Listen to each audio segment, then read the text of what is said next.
Welcome to Women's Sports Weekly, where women's sports happen every day, but we talk about it once a week. I'm Carolyn. And I'm Danielle. Women's Sports Weekly is a podcast where we discuss the latest news, explore interesting stories, and share our love for women's sports. Follow us on Instagram, YouTube, and TikTok at WomensSportsWeeklyPod. Follow us and rate us on Spotify and Apple Podcasts. Send us an email at WomensSportsWeeklyPod@gmail.com, and we may feature your email on the Les, our listeners' experience zone. We are celebrating 100 episodes next week. Woo, woo, woo. I still cannot believe it. For our 100th episode, we are hosting a Ask Us Anything. This week, we will post to our Instagram where you can reply and ask us anything you want, so don't be shy. You can also send us an email if social media isn't really your thing. We will answer questions on episode 100. Your questions must be submitted by Saturday, December 6th. Some have already been coming in, and I am excited for this episode. Appreciate everyone who's already asked us some questions. We're excited to answer next episode and hope we get a lot more. I know last week I said we have discretion to choose whether we want to answer them or not, but I want some unhinged questions. That's what I really want. Something unhinged. You would want that. And I'll leave it up to our listeners to interpret. How was your Thanksgiving? It was great. We started off the day with our run club and did a turkey trot together and had a brunch with everyone. And I just thought that was such a fantastic way to start off the day. And I had so much fun. I love the people in our run club. I know they are truly the best. Just made me very thankful. Having everyone gathered at our house in the morning, it was just, I just loved it. I can't really explain it, but it was so sweet and so nice. And I really enjoyed myself. Yeah. I love our run club for a lot of reasons. Do I like the running? No. Do I love the people? Yes. Can these people make amazing food? Also, yes. I ate so well this past week with Thanksgiving. One of our run club members, Claire, made these scones that were just like the most delicious things. And I am a breakfast pastry kind of gal. That's my home run zone. And they were so good. I want to eat them every single morning. Then we had these amazing Cinnabons that weren't made, but were from this amazing bakery in Denver. And I'm not like a huge Cinnabon person, but the best Cinnabons I've ever had. Same. Either am I. So I went in, I was like, I'll take a little bite, cut some up. I ended up just kept going back for more. And I probably had 2 by the time I was done going back for just another half. Oh my God. So good. And then I think I popped about 45 deviled eggs in my mouth. Yeah. Same, honestly. All so good. And those scones, I'm going to need that recipe. Oh.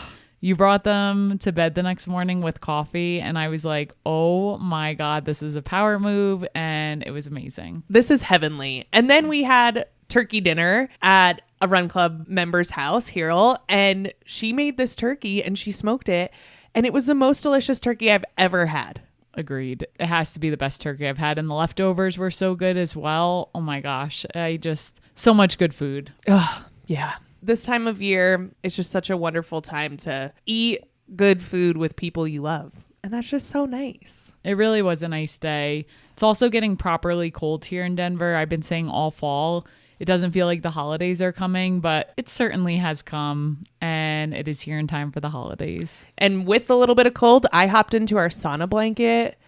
Nothing like a good sauna blanket. I want a sauna so bad. We have no room for a sauna. No. There's not, and like no money. Let's get real. If we ever make it big on this podcast, we won't tell you. We probably will, because I can't keep my mouth shut. But there will be signs, and one of the signs will be a big old sauna. Yep. I have a crew in Denver that I like to sauna with, and we've talked about like we should just all go in and get a sauna, and then that person's house is just like open. We can all go whenever. But I do love to sauna. My dream world would be a sauna in the backyard with an outdoor shower. I don't want a cold plunge.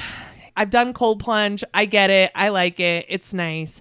I want an outdoor shower that I can put on cold and then do like hot, cold, but real quick. Just quick little rinse cold back into the sauna. That sounds really nice. One day. One day. That's what I want. But yeah, such a great week. Happy Thanksgiving to you all. We hope you enjoyed as well. And let's get into the highlight reel for the week. The other great thing about the holidays that is sports related is there's always tournaments surrounding the holidays. It's just a chance to watch more sports, which we love. There's usually pretty good matchups, and we saw a lot of great matchups in the Players Era Championship held in Las Vegas this past weekend. It featured at the time number 2 South Carolina, number 3 UCLA, number 4 Texas, and Duke, who is no longer ranked. LOL to my Final Four prediction. Yeah.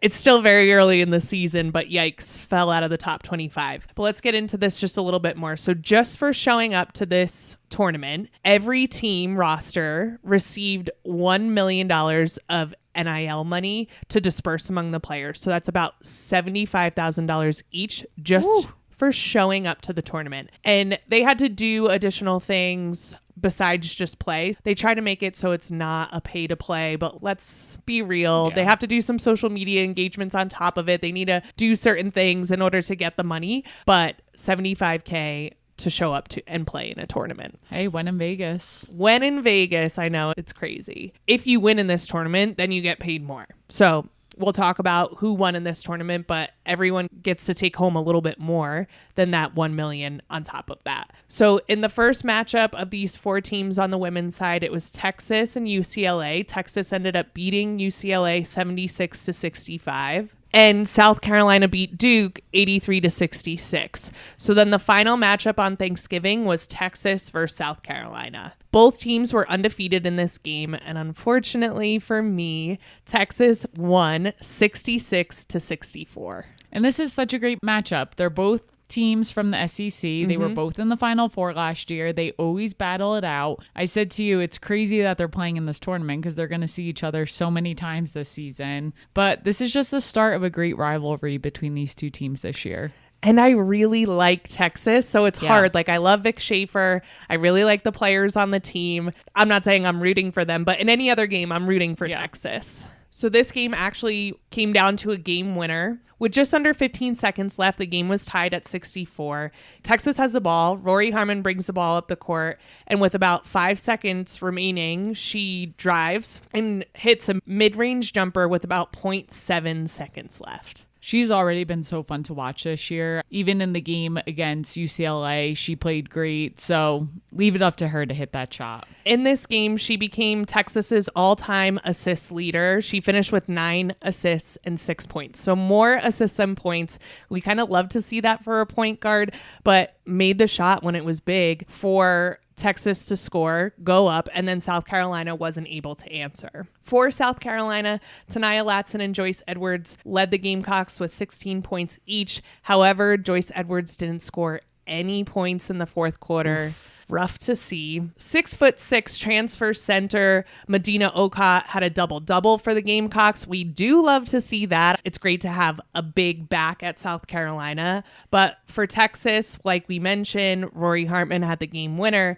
And then Jordan Lee was their top scorer with 19 points. Like you mentioned, South Carolina and Texas are going to face off in the SEC. They see each other in their SEC game in January. It will be a good one. All those games are going to be great and definitely one you'll want to see. And all of them leave with some money in the bank. Love to see that as well. The next game we'll cover is another women's basketball game. This past Sunday, UCLA played Tennessee. I was hoping this would be a closer game. I was rooting for Tennessee. For obvious reasons, I've always been on the Tennessee train, continue to be. And sadly, UCLA won 99-77. Yes, Tennessee was ranked 14 at the time. UCLA was ranked number 3 at the time. And it was close at some times, but then it just really wasn't at others. I think Tennessee was a little frustrating for me to watch because they would go on some runs, go on some spurts, and then they would just turn the ball over a million times. And UCLA just did whatever they wanted. So that was a tough one for me. I just felt like they were a little discombobulated on offense. Tennessee is usually the one forcing turnovers, and they just had a ton of turnovers in that game. I don't know. Do you think it is something with how they run their offense, how they do that hockey subbing of 5 in, 5 out? I just feel like it's difficult to get to know everyone on the team. Like when you know your people and their positions and where they are, you get to know tendencies, and they have to know a lot more tendencies because of the amount of subbing. I don't know. I'm assuming they practice that way and it's worked for them in the past. It's only Kim Caldwell the head coach's second season, and she led them in a great season last year. So I don't know. I feel like there's new players on the team. They're still just trying to get in their flow with the new players and figuring out what the system is. I think you have to recruit people who would do really well in that system, right? And like you said, it's just so early in the season. They might just need some more time to iron it out. Yeah. But getting into this game a little more, UCLA closed the second quarter on a 13-2 run. I feel like this is where things started to get a little dicey for Tennessee. Going into halftime, UCLA was up by 10, 49-39. I really thought the Vols were going to come out strong in the third quarter, and I felt like they did. Like, they had a few buckets back to back, but again, with the turnovers, they had 9 turnovers just in the third quarter. You were sitting there in your little sauna blanket yelling, like, another turnover? And it's true. UCLA was able to capitalize on that, and they outscored Tennessee 27-17 in that third quarter. It was sloppy. Very. One thing I noticed about Tennessee, and this is so random, but back to our Jersey roots, I have to shout them out. There's 2 freshmen on the team. They're twins, Mia and Maya Paldo. And because we're from New Jersey, I am going to give them a shout out. Freshmen on Tennessee. They went to Morris Catholic from Patterson, New Jersey. And one of them was Gatorade Player of the Year. Pretty cool to see. And I hope good things for them. And UCLA also has a pair of sisters. Yeah, but not we twins. haven't seen Sienna Betts in yet. She's been injured. Another thing that I thought was interesting to see for Tennessee was Janiah Barker on the court wearing orange at UCLA because she transferred from UCLA last year. After the game, she did not shake Corey Close's hand. So that was very interesting. I wonder what happened there. Clocked it. But she led the Vols with 25 points, but still wasn't enough for them. If you were a coach and someone didn't shake your hand that you coached before, what would you do? It's hard because I don't know what their backstory is. Like, why is she so pissed at Corey Close? I know. I don't know. It would really depend. Anyways, getting sidetracked here. We don't want to speculate, but a few key players for UCLA in this game. We have to talk about senior Gabriela Jaquez, who led all scorers with 29 points. This was a season high for her, and she was just 1 point shy of her career high. But at the end of the game, they were winning by so much, and it wouldn't have made sense to keep her in. We didn't want to see anyone get hurt there. She was 5 for 6 from the 3-point line. That's a reason not to give Corey Close a high five, not to put her back in to score that extra point. I'm just kidding. I'm so happy she didn't put her back in because I think the moment you put someone back in to get a scoring record is the moment they get hurt for the rest of the season. Yeah, it's not worth it. And then you have Kiki Rice, senior from UCLA, who recorded a double-double. She ended with 20 points and 11 rebounds. She looked amazing in this game. Yep. Like, just doing whatever she wants. And I remember watching her at the Final Four last year, and she got shut down a little bit. But if this Kiki Rice can do this the whole season, I think UCLA will be in a really good position. I agree. And then you have Gianna Neepkins, who's a grad student, and she transferred from Utah. She is such a nice ad for UCLA. She's so nice. Killer from the 3-point line. She barely misses. She finished with 19 points, and she was 4 for 6 from the 3-point line. Like, I just felt like I kept hearing her name for three. So that's a deadly add-on for them. Yeah, and if you think about if they can get the ball inside to Lauren Betts, who gets double teamed pretty much every time, that means someone's open. And to have Neepkins on the outside to hit those threes is just so good for UCLA. Yeah. I need to talk about my favorite player, though, on UCLA. Yeah, go for it.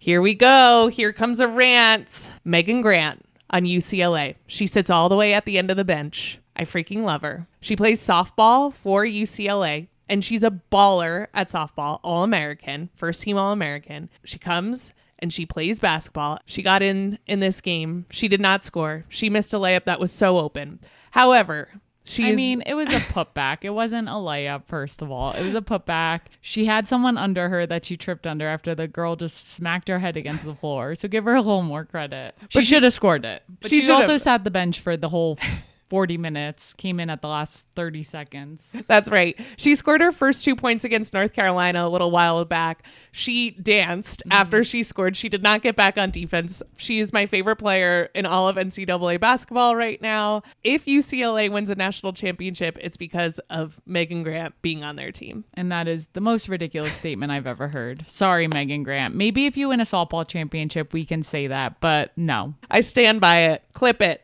All right. With that, let's talk about some updates for Women's Sports Weekly, starting with Run Club. We have Run Club every Thursday night at 6 p.m. at the 99ers Sports Bar here in Denver. If you listen to our podcast, we share a secret word each week. And if you share the secret word with the bartenders after our 3-mile run, you will get 50% off your first draft. Our secret word this week is turkey. Oh, I was going to say Megan Grant. No. Turkey, if you're listening. All right. We also have to take this time to ask you to please rate and subscribe to our podcast. We truly love doing this. We've done it for 99 episodes. We're doing it for 99 more at least. At least one more to get to 100. Okay. We're doing it for at least one more.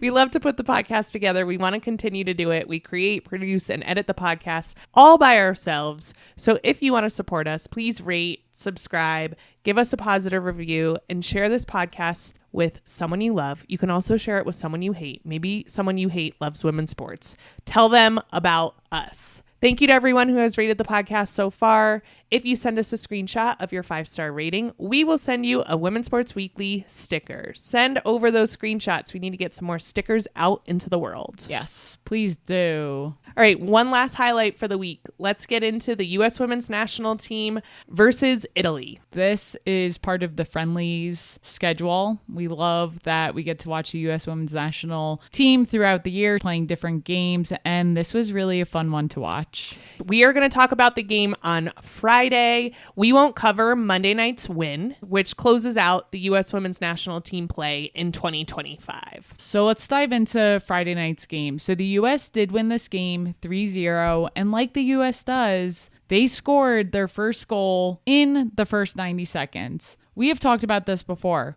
One time I was baking. I didn't even realize, I got caught up, didn't realize the game started. I run into the living room and it was 2-0 and I was like, oh, this is just highlights. And nope, it was just them scoring quickly. So when they scored one so quickly on Friday, I was like, I'm not surprised at all. I don't know what kind of setup they have at the start of the game that they're able to score a goal so immediately, but it's pretty amazing that they're able to do that. I have to think it's a play drawn up. I know, but to be able to execute that at that level is just incredible. To be able to do that against other teams, like, why haven't they figured it out? I know. What's the scouting report? And I said to you this past Friday, I was like, they must have it drawn up, and then they must say, you cannot take this to your professional team. We cannot let this get out of what we do within the first 2 minutes of the game. We have to keep it close hold so that we can continue to score. Yeah, very curious. So the goal was scored, and it's all started with NWSL Rookie of the Year, Lily Reel, who found her Gotham teammate Rose Lavelle. Lavelle then passed to Alyssa Thompson out wide, and she's just so fast she can just get to every ball. Alyssa Thompson passes it back to Rose Lavelle, who slots it over to Olivia Moultrie, and Olivia Moultrie scores. And I'm just so happy for Olivia Moultrie doing so well on the U.S. Women's National Team and taking such a good professional season with Portland. And Rose Lavelle was such a big part of that play. No surprise after she was named MVP of the NWSL Championship with her goal. So having her assist this goal was pretty cool. She's just an unbelievable player. And yes, Olivia Moultrie being so young, it's been really cool to see her thrive. And this was a more experienced roster for the U.S. Women's National Team, and they really just dominated the entire game. In the 64th minute, Sam Coffey dribbles down, passes it to Kat Macario. Kat Macario just fires a shot, and the U.S. is up 2-0. But she's not done yet, because in the 76th minute, she gets a pass from 18-year-old Lily Johannes, and Kat Macario scores again. I freaking love Lily Johannes in the midfield. I cannot believe she's only 18 years old. She plays so composed, and she does whatever she wants with the ball. She gets it to Kat Macario, and Kat Macario knows how to finish it. For Kat Macario, this was her 15th goal in 28 international appearances.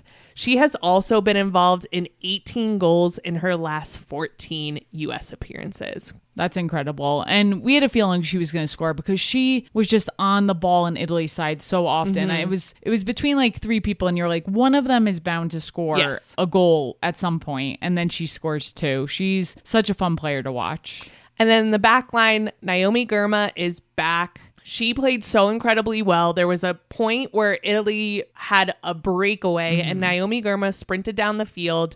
No sign of an injury there.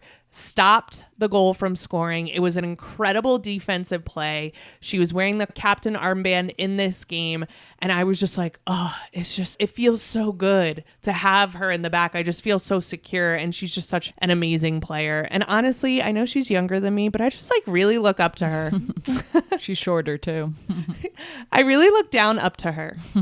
I am really excited for where the U.S. Women's National Team is headed in 2026 under Emma Hayes. It's been such a fun year watching them evolve under her style of play, and so many new players getting chances. And it is an embarrassment of riches of who is going to be that starting 11 come World Cup time, come qualifying time for the World Cup. All of those questions still need to be answered, but it's so fun to watch along the way. I agree. And the announcers were talking about during the game, I believe they said there's been like 27 players with their first cap under Emma Hayes. The point being that she does play a lot of players and gives people chances. I just don't think that's done a lot. Like, you don't really see that in soccer. So I love that approach, and they're doing well while they're doing it. Yeah, we love Emma Hayes. Let's get into what we're looking forward to this week. Danielle, what do you have for us? I'm looking forward to an NCAA women's basketball game tomorrow, which is Thursday, December 4th. The Texas Longhorns, who we were just talking about earlier in this episode, will take on the UNC Tar Heels at 7 p.m. Eastern on ESPN2. These are top 25 teams. I think it will be a good matchup, and excited to watch them play. How about you? Yeah, you got to watch Texas because I think they're headed to a Final Four. So start watching them now.